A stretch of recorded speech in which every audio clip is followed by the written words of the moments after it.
I'm going to ask something of y'all right up front here so that I don't forget later. I'm going to ask you to please like and subscribe to my channel, because that way I will at least know that somebody is watching my videos, and that would just really bless me. Now, on to the teaching today. We're talking about being faithful.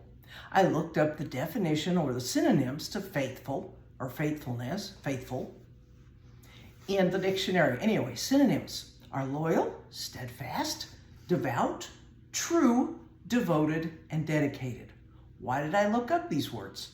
I was reading Psalm 37:4 in the New American Standard Bible, and it says, "Trust in the Lord and do good, dwell in the land and cultivate faithfulness." Cultivate, being faithful. You need to work on it sometimes. Well, I want to tell you the story of some people who were faithful. Actually, I'm not going to tell you the story. I'm going to read it. Why am I going to read it?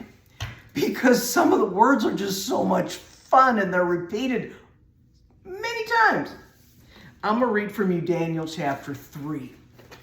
And this is the story of Shadrach, Meshach, and Abednego. I'm going to hold my Bible up here so that I'm not looking down too much so you can see my face. All right, Daniel chapter 3. Nebuchadnezzar the king made an image of gold, the height of which was 60 cubits and its width 6 cubits. He set it up on the plain of Dura in the province of Babylon. Then Nebuchadnezzar the king sent word to assemble the satraps, the prefects, and the governors, the counselors, the treasurers, the judges, the magistrates, and all the rulers of the provinces to come to the dedication of the image that Nebuchadnezzar the king had set up.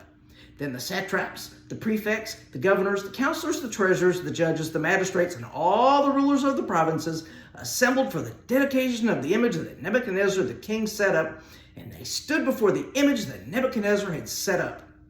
Then the herald loudly proclaimed, "To you the command is given, O peoples, nations, and men of every language, that at the moment you hear the sound of the horn, flute, lyre, trigon, psaltery, bagpipe, and all kinds of music, that you fall down and worship the golden image that Nebuchadnezzar the king has set up. But whoever does not fall down and worship shall immediately be cast into the midst of a furnace of blazing fire.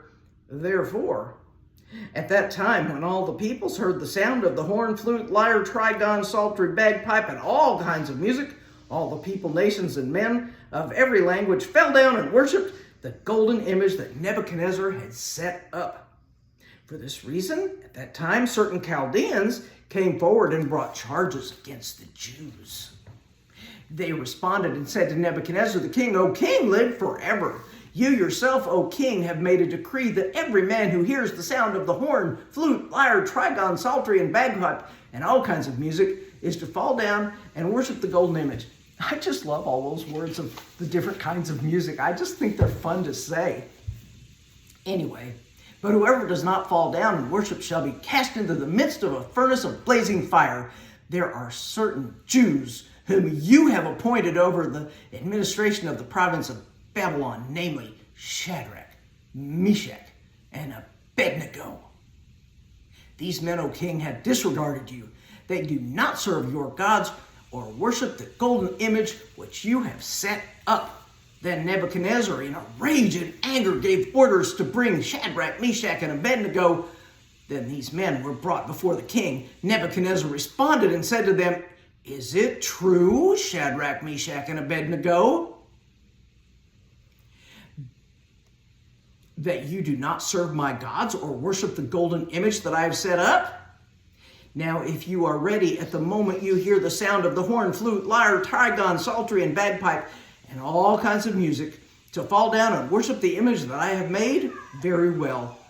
But if you will not worship, you will immediately be cast into the midst of a furnace of blazing fire, and what God is there who can deliver you out of my hands?" Shadrach, Meshach, and Abednego answered and said to the king, and this is where you learn about faithfulness, "O Nebuchadnezzar, we do not need to give you an answer concerning this. If it be so, our God, whom we serve, is able to deliver us from the furnace of blazing fire, and he will deliver us out of your hand, O king. But even if he does not, let it be known to you, O king, that we are not going to serve your gods or worship the golden image that you have set up." Then Nebuchadnezzar was filled with wrath and his facial expressions was altered towards Shadrach, Meshach, and Abednego. He answered by giving orders to heat the furnace 7 times more than it was usually heated, and he commanded certain valiant warriors who were in his army to tie up Shadrach, Meshach, and Abednego in order to cast them into the furnace of blazing fire. Then these men were tied up in their trousers, their coats, their caps, and their other clothes, and were cast into the midst of the furnace of blazing fire for this reason, because the king's command was urgent, and the furnace had been made extremely hot. The flame of the fire slew those men who carried Shadrach, Meshach, and Abednego. That was a hot furnace. Then these 3 men, Shadrach, Meshach, and Abednego, they fell into the midst of the furnace of blazing fire, still tied up. Then Nebuchadnezzar the king was astounded, and he stood up in haste. He responded and said to his high officials, "Was it not 3 men we cast bound into the midst of the fire?" And they answered and said to the king, "Certainly, O king." He answered and said, "Look, I see 4 men loosed and walking about in the midst of the fire without harm, and the appearance of the 4th is like a son of the gods."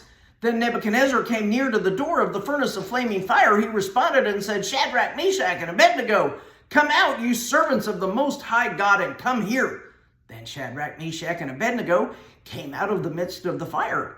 And the satraps, the prefects, the governors, and the king's high officials gathered around and saw in regard to these men that the fire had no effect on the bodies of these men, nor was the hair of their heads singed, nor were their trousers damaged, nor had the smell of fire even come upon them.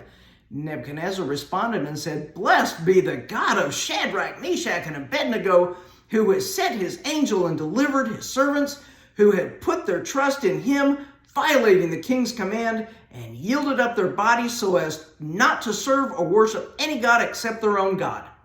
Therefore, I make a decree that any people, nation, or tongue that speaks anything offensive against God of Shadrach, Meshach, and Abednego shall be torn limb from limb, and their houses reduced to a rubbish heap, inasmuch as there is no other God who is able to deliver in this way." Then the king caused Shadrach, Meshach, and Abednego to prosper in the province of Babylon. Now, did you notice a couple of things there? Shadrach, Meshach, and Abednego, they were faithful to God. They knew that God could deliver them out of that fiery furnace. But even if God didn't, no big deal. They were still going to serve God. But what I noticed too is Nebuchadnezzar, he was a hothead. I mean, first it's like, oh, they didn't bow down. We're going to make the fire so hot, there's no way they can survive. And his own valiant warriors were killed because of his decree.